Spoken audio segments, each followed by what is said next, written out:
Assalamualaikum warahmatullahi wabarakatuh. Ketemu lagi untuk kajian-kajian berikutnya. Seperti pertemuan-pertemuan yang lalu, besar harapan kita semoga kita diberi kesehatan. Rezeki yang paling utama sehat. Baru berikut-berikutnya. Karena apapun yang diberi kalau kita nggak sehat ya sulit, ya berat. Seperti belajar juga itu harus sehat. Gitu. Kalau kita sakit bagaimana kita mau belajar, mengkaji, mencari kebenaran-kebenaran yang seharusnya kita pegang sebagai kebenaran, bukan kesalahan yang kita pegang sebagai kebenaran. Gitu. Oke, begini. Kalau aku lihat perdebatan-perdebatan di dunia maya khususnya ya, kadang-kadang gimana gitu. Kenapa? Karena sama blow-onnya. Yang Islam juga blow-on, yang Kristen juga blow-on. Gitu loh. Kenapa? Nggak ngerti. Khususnya tentang Tuhan dan Tuhan. Makanya sebelum lihat video ini juga lihat dulu video sebelumnya, yaitu tentang Tuhan itu ternyata Tuhan. Baru lihat ini nanti, ya supaya ada bekal gitu. Video Tuhan itu ternyata Tuhan itu akan membekali untuk kau memahami kajian saat ini. Gitu. Di mana blow-onnya teman-teman Islam, di mana blow-onnya teman-teman Kristen? Itu begini. Teman-teman Islam itu selalu mengatakan, menimpahkan kesalahan pada Paulus. Jadi, Pauluslah yang menjadikan Yesus itu sebagai Allah, sebagai Allah. Teman-teman Kristen yang blow-on juga mengamini, maka dia membela mati-matian. Gitu. Yang satu menyerang Paulus, dia yang menjadikan Yesus sebagai Allah. Itu dari pihak Islam, dari pihak Kristen mati-matian mempertahankan bahwa Paulus memang benar menjadikan Yesus sebagai Allah. Gitu loh. Nanti ini akan mengarah kepada sebuah pemahaman sebetulnya Paulus itu Tritunggal atau tunggal sih konsep Tuhan yang dia tawarkan, kan begitu. Oke. Di sini aku kasih judul ya. Jadi aku membela Paulus. Nih. Ini judul kajian saat ini aku membela Paulus. Dalam konteks apa? Dalam konteks keberapaan Allah. Dalam konteks ini, bukan dalam konteks yang lain. Ya. Aku membela Paulus. Gitu. Karena banyak yang menimpakan kesalahan-kesalahan itu kepada Paulus karena tidak ngertinya aja. Oke. Aku hapus dulu. Kita lihat dulu latar belakang Paulus. Ya. Paulus ini awalnya Saulus. Jadi gonta-ganti nama itu ternyata sudah sejak dulu ada nama asli, nama supaya keren gitu kan, seperti artis-artis itu sebetulnya. Jadi ternyata dari dulu sudah ada gitu loh. Ini awalnya Saulus kan, banyak kan artis asalnya namanya ini itu sebelumnya menjadi itu gitu. Oke. Ini antara 3 sampai 67 Masehi. Jadi sebetulnya beliau ini seusia dengan Kanjeng Nabi Isa atau Yesus. Tapi nggak pernah ketemu ini. Ya. Itu lahir di Tarsus, kota Tarsus. Ini kota atau daerah Kalikia. Ini ikut Turki. Turki ini ternyata daerah yang punya peranan juga ya dalam perkembangan agama-agama kita. Turki. Ya. Klaim dia Yahudi. Dari suku Benyamin. Ada 12 suku, dia ngeklaimnya Benyamin. Bukan Benyamin S. Kok ada S? Benyamin. Nih ya. Dia berguru dengan Gamaliel, gurunya. Jadi dia punya guru. Jadi dia sekolah ini.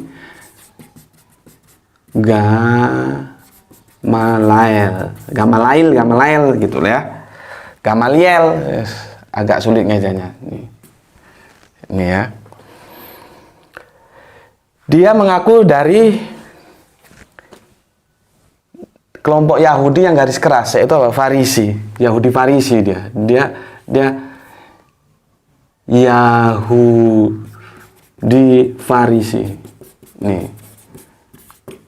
Karena Yahudi itu ada tiga. Setelah Kanjeng Nabi Musa mangkat, Yahudi terpecah, terus nanti berikutnya Kanjeng Nabi Isa turun, datang melahirkan. Yahudi terpisah menjadi ada Farisi, ada Saduki, ada SNS. Nah, ini yang paling keras ini Farisi. Ya, ini dari sini. Ya, ini dibuktikan dengan dia bertindak sebagai pembantai. Siapa yang dibantai? Pengikut Yesus. Ini dibantai sama dia.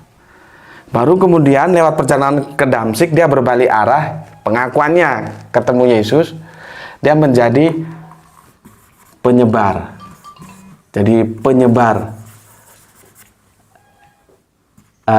ajaran Yesus. Ya, yang pertamanya dia pembantai, akhirnya berbalik arah berapa derajat itu? 180 derajat menjadi penyebar. Ini ada di perjanjian baru ini ada, cuman kalau aku baca ayat satu nanti ya nggak habis waktunya karena banyak ayat untuk menjelaskan ini gitu. Itu sekilas dari Saulus gitu ya. Oke, aku hapus.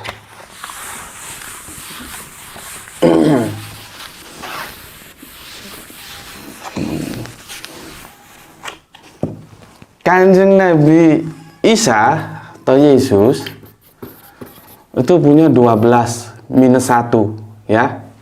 Siapa? Yudas Iskariot, murid.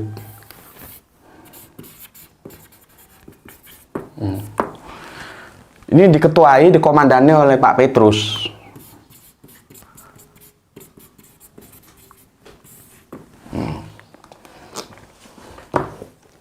Bentar, aku lihat dulu. Nanti kalian baca tentang ini sidang di Yerusalem, kisah para rasul surat nomor 15 ya. Nanti ayatnya banyak ini, nggak mungkin aku baca semua di sini ya. Nanti ada Petrus, ada Yakobus juga, ini punya peranan semua ini. Tapi di komandannya ini Pak Petrus ini, Pak Petrus.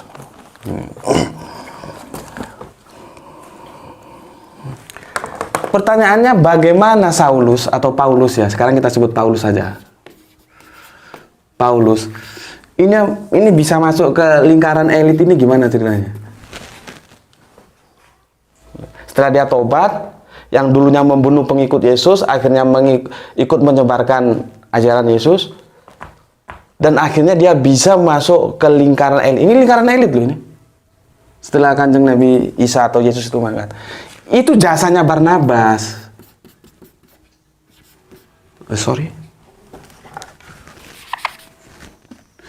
Itu jasanya Barnabas. Nih. Itu loh. Jadi ketika Barnabas dan Paulus ini sama-sama di lapangan, jadi gini loh. Sebentar, aku ada buku. Aduh, agak di bawah dia, sulit. Kristen Perdana. Jadi Kristen Perdana itu Yahudi gitu loh. Ada bukunya ada, tapi di bawah sulit aku ngambil. Kristen Perdana itu Yahudi gitu loh. Jangan lupa. Jadi kalau aku membaca buku tentang Kristen Perdana itu Yahudi, itu semakin memperkuat apa yang aku bilang kemarin itu abrogasi. Agama itu di Nulo itu mulai dari Milata Abraham, terus tergantikan oleh Yahudi, tergantikan oleh Nasrani, tergantikan oleh Islam. Gitu. Jadi abrogasi itu yang lama dilanjut gantikan. Aku menggunakan bahasa dilanjut gantikan oleh yang kemudian, seperti itu. Jadi kekristenan itu tidak bisa terlepas dari Yahudi. Itu loh. ketika mereka di lapangan mengajarkan ajarannya Yesus, mereka ketemu orang-orang non-Yahudi. Itu loh. Orang-orang non-Yahudi, ya.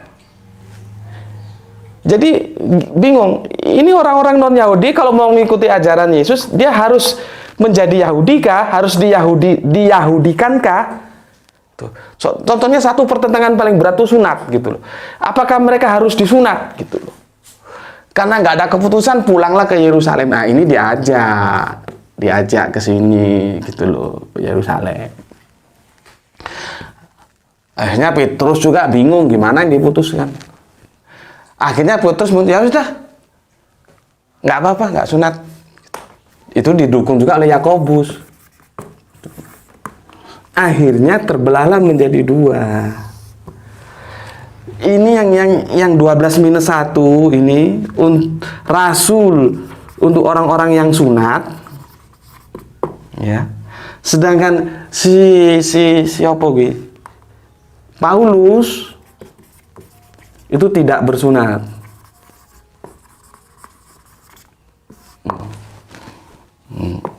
Ini loh. Akhirnya Paulus menyebarkan sampai ke Asia Kecil itu ya, ke Asia Kecil itu, dan sukses. Kan kekristenan itu tertolak di tanah Israel. Kan tertolak. Dia diterimanya justru di luar Israel. Itu jasanya Paulus. Ini justru nggak berkembang ini akhirnya. Karena orang Israel tetap tegar tengkuk, tetap ke dalam keyahudiannya. Itu loh. Akhirnya Paulus, pintunya itu mulai dari Asia Kecil. Akhirnya sukses. Gitu. Oke, aku hapus ya. Sukses.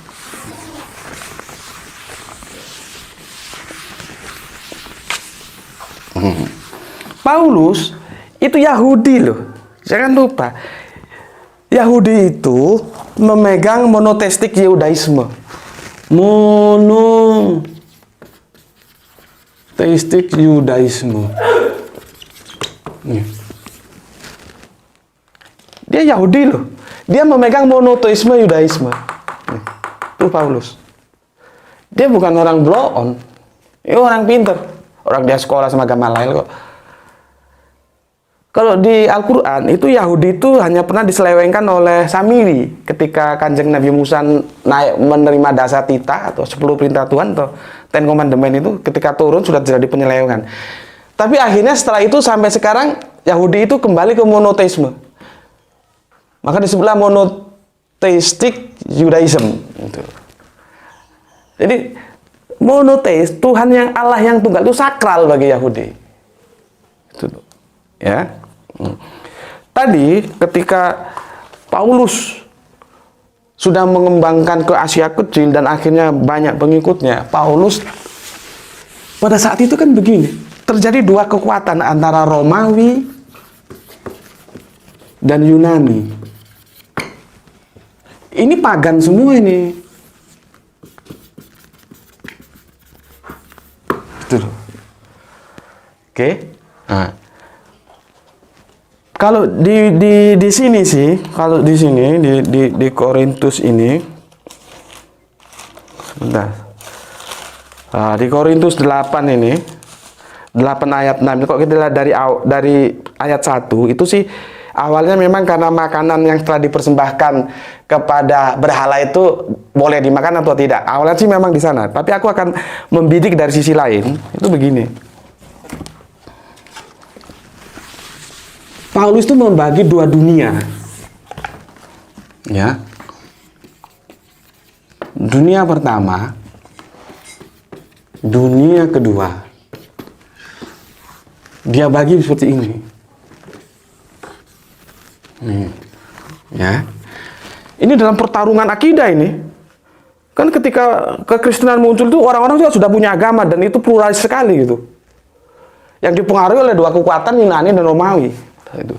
Jadi dunia pertama Paulus bilang itu dunia Kristen.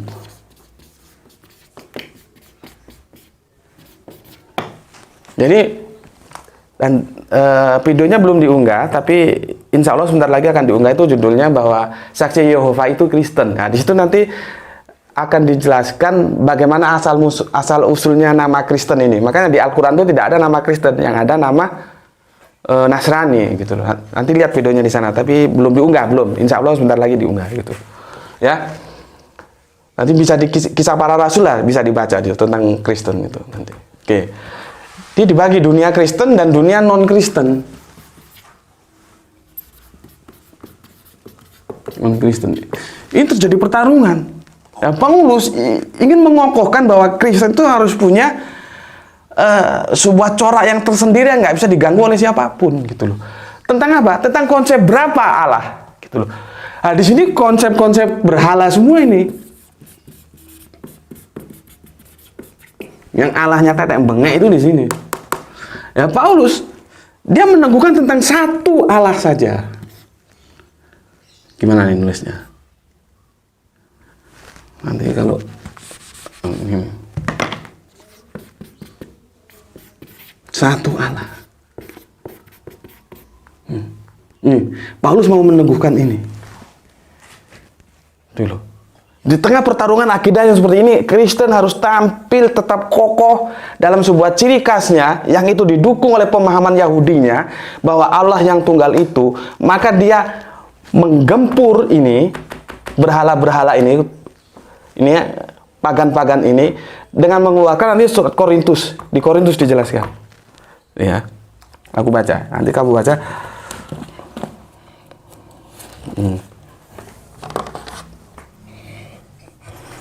Korintus. Nah.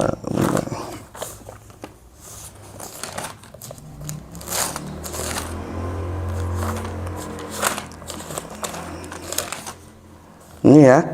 Di suratnya ini.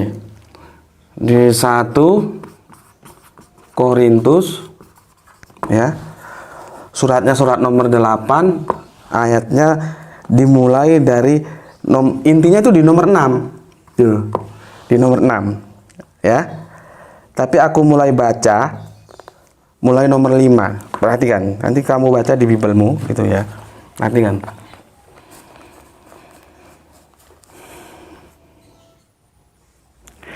Sebab sungguh pun ada apa yang disebut Allah, baik di sorga maupun di bumi, dan memang benar ada banyak Allah dan banyak Tuhan yang demikian.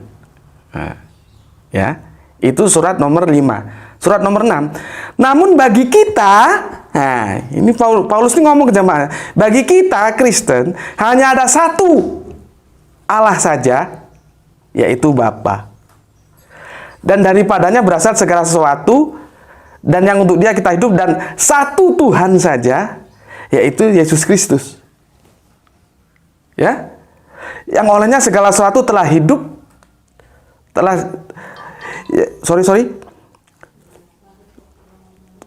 aku ulangin dari awal.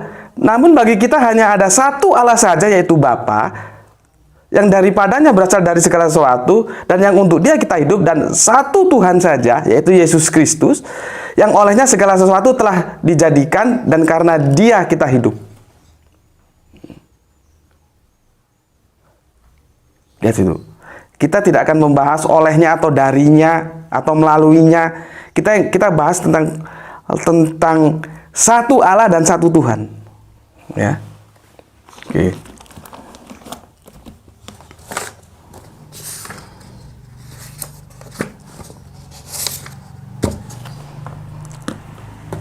Aku hapus dulu.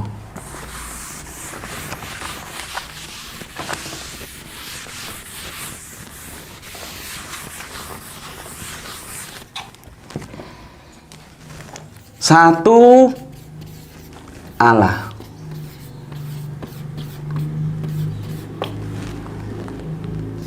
Satu Tuhan. Nih. Paulus itu mengatakan bahwa kekristenan itu satu Allah. Dia jelaskan juga siapa Allahnya itu. Bapa.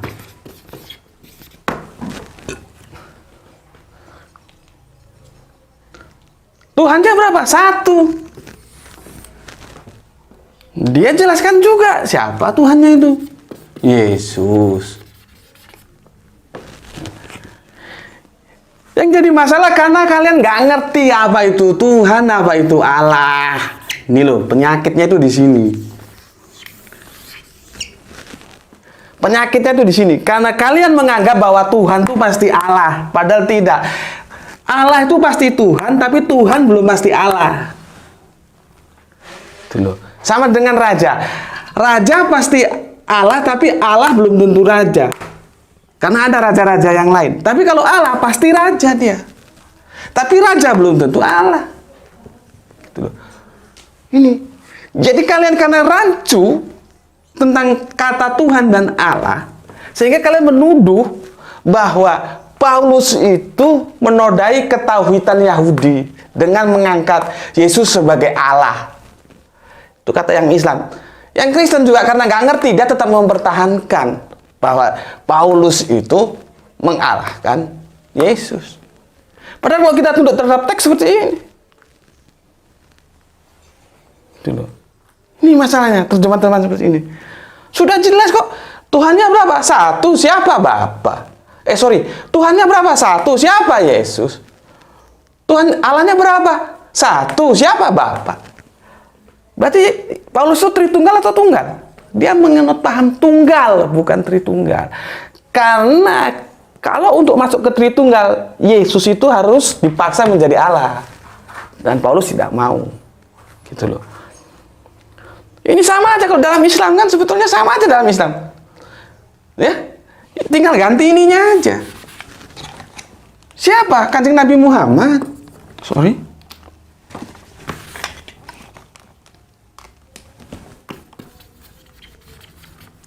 Aduh, jelek kali tulisannya. Nih, kalau kita di sini sudah nggak bapak lagi. Dia biasanya kalau nggak Rob, nah kembali tadi, atau ilah. Ini aja, sama sebetulnya. Gitu loh. Tidak pernah Paulus itu mengatakan bahwa Yesus itu Allah, tidak pernah. Tuhan iya. Masalahnya Anda paham nggak apa itu Tuhan, apa itu Allah? Yang paling hebat itu Kristen Tauhid atau apa? Kristen Unitarian gitu. Mereka tidak perlu merubah ini. Injilnya tetap ini. Aku berteman dengan mereka. Injilnya tetap ini. Tidak perlu merubah. Kenapa? Karena mereka paham sejarah kata bagaimana Allah, bagaimana Tuhan. Beda dengan Saksi Yehova. Nih. Injil Saksi Yehova. Mereka harus merubah kitabnya dari setiap kata Tuhan yang di sini disandarkan kepada Yesus, mereka rubah menjadi Tuhan.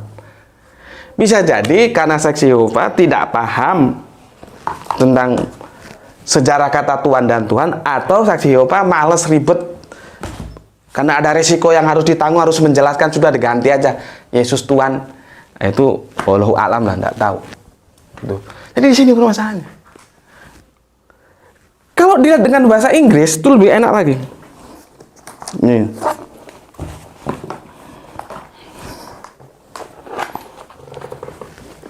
Ya. Sebentar, minum dulu. Bismillahirrahmanirrahim. Dari bahasa Inggris ini enak lagi.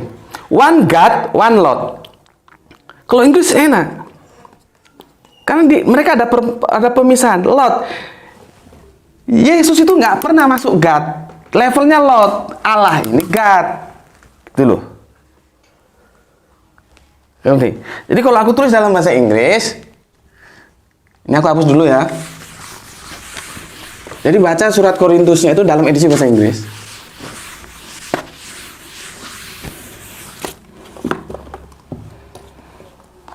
Ini. One God. One Lord. Kan jelas ini siapa? Pada. Ini siapa? Yesus. Apakah pada itu Yesus? Kan bukan. One God, one Lord. Satu Allah, satu Tuhan. Satu Tuhan. Juga bisa sama saja. Itu loh. Oke. Kalau kita lihat lagi di Injil ini, bentar.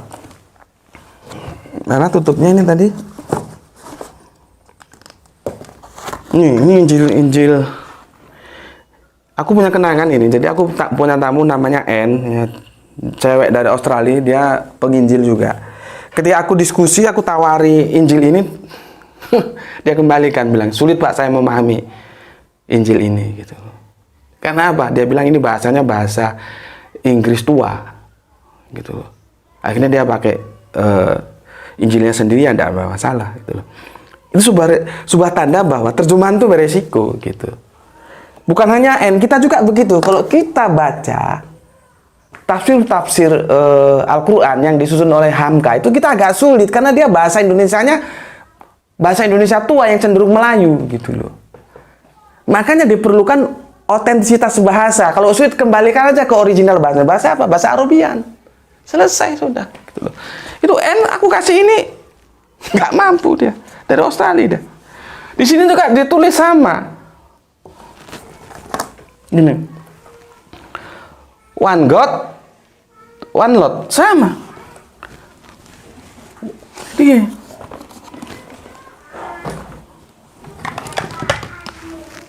One. God-nya tuh one. Lord-nya juga one. Siapa? Pada. Siapa? Yesus. Loh. Jelas kan? Nanti kalau kurang jelas ya, Korintus itu ini diimbangi dengan ini. Nanti baca lagi hubungannya kok lebih jelas lagi gini. Korintus itu dengan Matius 239, dengan Matius nomor 23 ayat nomor 9. Nih ya. Coba aku baca. Nanti kau baca di anumu dulu. Karena nggak ada LCD proyektor ini. Matius 239 ya, Matius 239. Nah ini ya, aku baca ya. Dan janganlah kamu menyebut siapapun bapa di bumi ini, karena hanya satu Bapamu, yaitu Dia yang di sorga. Jangan pula kamu sebut pemimpin, karena hanya satu pemimpinmu, yaitu Mesias. Jelas kan? Sama seperti ini, one God, one Lord. Gitu loh. Kenapa? Pada waktu itu memang Islam belum datang. Kenabiannya itu ada di tangan Kanjeng Nabi Isa. Baru nanti setelah Islam datang lewat Kanjeng Nabi Muhammad, melanjutkan apa yang diajarkan Kanjeng Nabi Isa. Jadi ini one God, one Lord. Gitu loh. Satu Allah dan satu Tuhan, satu Tuhan gitu loh. Oke? Jadi sekarang aku sudah jelaskan ya. Bentar, ini kalau papan tulisnya lebar lebih asik ini. Sebentar. Nah, ini spidolnya. Di sini ya. Allah dan Tuhan ini yang jadi masalah. Tuhan ini yang jadi masalah. Karena jarang orang mengerti sejarah kata Tuhan dan Tuhan. Gitu loh. Seolah-olah Tuhan ini menjadi transenden, Gusti Allah, dan ini seolah-olah imanen, manusia. Ini seolah-olah ilahi, ini menjadi insani. Sudah dipatok begitu. Ini rusaknya di sini. Padahal nggak, Tuhan itu ya Tuhan itu ya Tuhan. Allah itu nama eksistensinya. Gitu loh. Jadi kalau Anda baca Korintus, Anda nggak tahu apa itu Allah, apa Tuhan, dianggap sama. Ya bingung memang. Ini sudah ada satu Allah, kok masih ada satu Tuhan lagi? Gimana? Gitu loh. Tapi dengan penjelasan ini semoga kalian mengerti gitu, ya. Itulah yang aku bilang bahwa aku membela Paulus, tapi aku membela dalam konsep ini aja. Bukan yang lain. Yang lain nanti kita bicarakan, ya. Jadi semoga antara Islam dan Kristen bisa mengerti sejarahnya gitu. Jangan kalian rame karena sama blow-on-nya jadi rame, nggak ngerti budaya bahasanya gitu. Jadi itu yang aku jelaskan, bisa untuk menambah wawasan kalian. Sorry kalau jelaskannya terlalu cepat atau gimana gitu ya. Oke, saya juga harus dari buku ke buku, bukunya segini. Kalau ada LCD memang enak gitu, tapi tidak ada LCD. Intinya bahwa